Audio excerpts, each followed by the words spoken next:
Assalamualaikum warahmatullahi wabarakatuh. Ketemu lagi Bapak Ibu dan rekan-rekan sekalian di Cara Terpilih, channel Cara Terpilih. Saya doakan Bapak Ibu semua selalu dalam keadaan sehat dan lindung Allah Subhanahu wa taala. Amin. Terima kasih pada Bapak Ibu rekan-rekan yang masih selalu setia mengikuti informasi di channel ini. Kembali kita akan berbagi informasi kali ini terkait pemilih ya bagi Bapak Ibu rekan-rekan Pantali, PPS, PPK dan terkait untuk pemilih yang pindah domisili. Beberapa saat ini banyak yang menanyakan ya perlakuan kepada pemilih yang pindah domisili. Bapak Ibu rekan-rekan Pantali PPS yang saat ini sedang melakukan proses coklit atau rekapitulasi pemutakhiran data pemilih ya. Bapak Ibu, ada informasi terbaru edaran dari KPU RI, Ketua KPU RI, kita akan simak ya lalu bagaimana eksekusi terhadap pemilih yang pindah domisili. Kita lanjutkan, tapi jangan lupa yang belum subscribe channel ini silahkan di subscribe terlebih dahulu ya. Barangkali ada yang baru menemukan channel ini, tombol subscribe-nya masih merah, silahkan ditekan Bapak Ibu, tekan bola loncengnya agar ketika kita update informasi berikutnya Bapak Ibu tidak akan ketinggalan.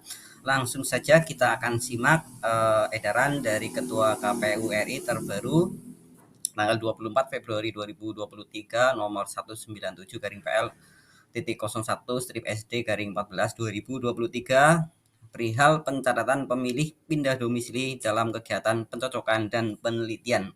Ini Bapak Ibu update informasinya, semoga bermanfaat.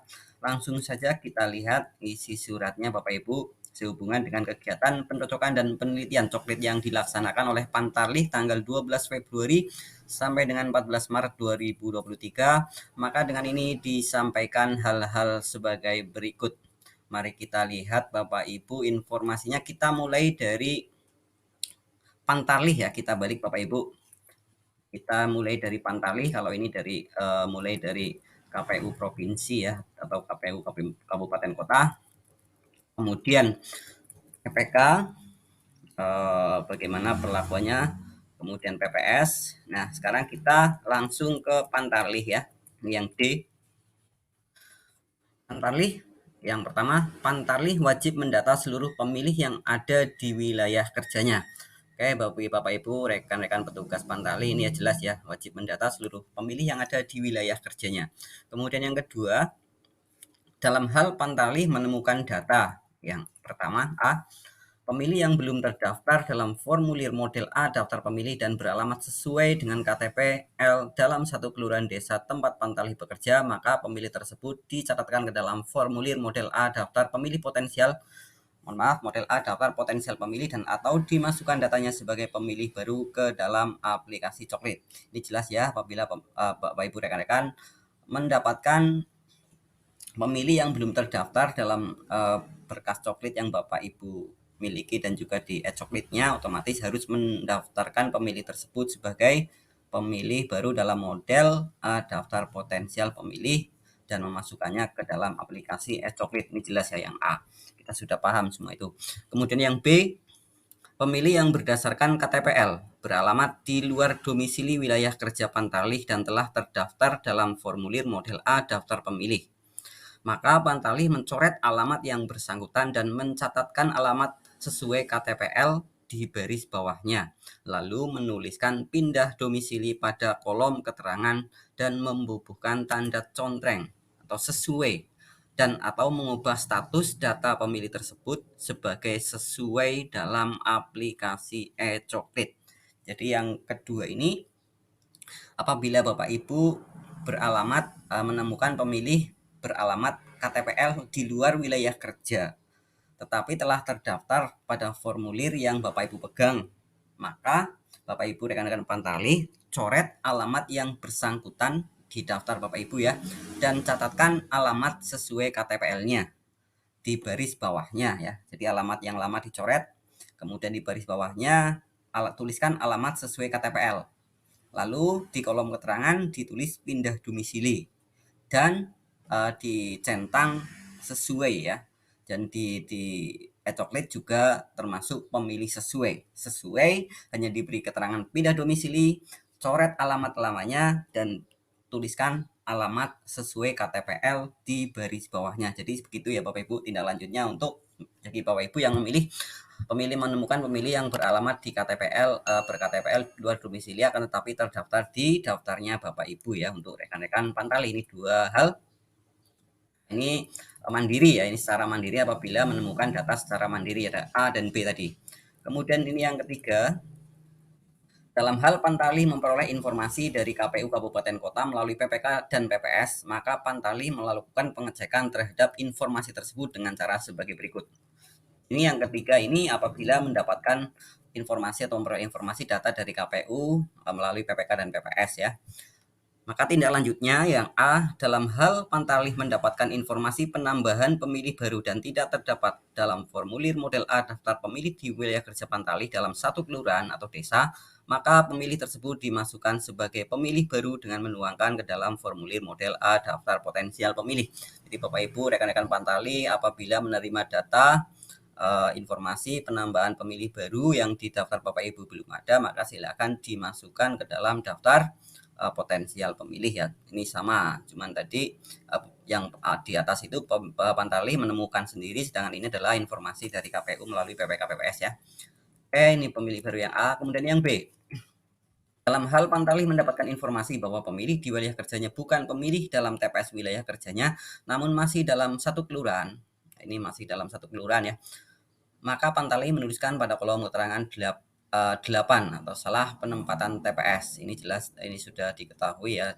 Ini untuk kolom 8 ini untuk satu kelurahan atau desa ya. Jadi jika Pantali mendapatkan informasi bahwa pemilih di wilayah kerjanya bukan pemilih dalam TPS wilayah kerjanya namun masih dalam satu kelurahan, maka diberikan keterangan 8 ya Bapak Ibu, salah penempatan TPS.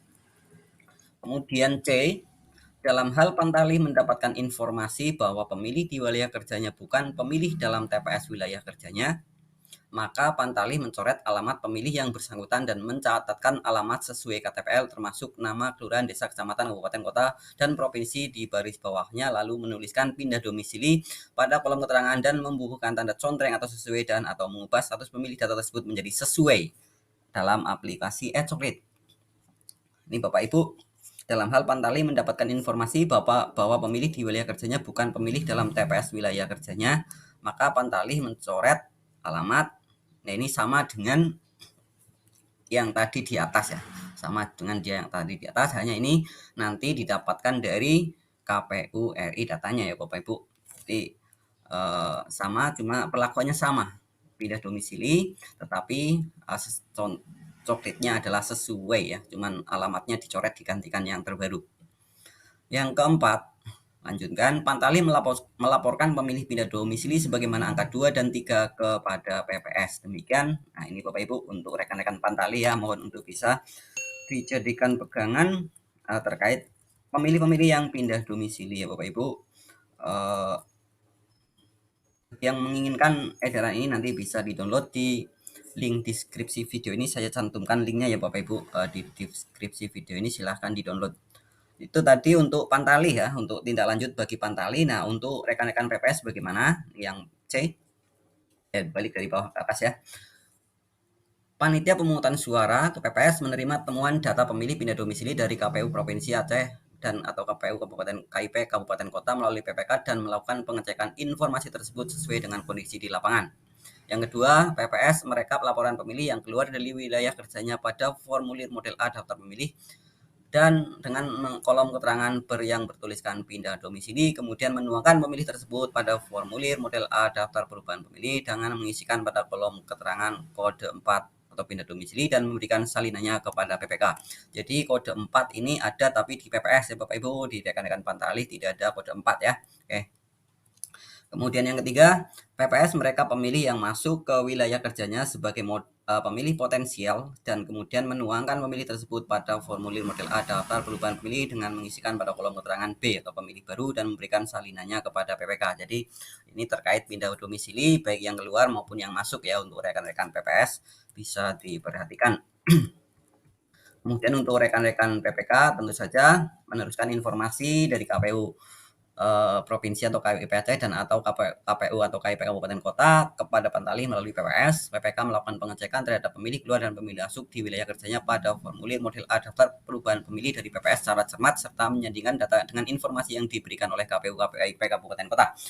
Yang ketiga, PPK memastikan dengan benar terhadap pemilih keluar dan pemilih masuk di wilayah kerjanya. Yang keempat, PPK menyampaikan kepada KPU KIP Kabupaten Kota dalam bentuk laporan. Gitu ya Bapak Ibu, ada 4 poin bagi rekan-rekan PPK yang intinya adalah meneruskan dan menindaklanjuti masukan dari PPS nantinya ya.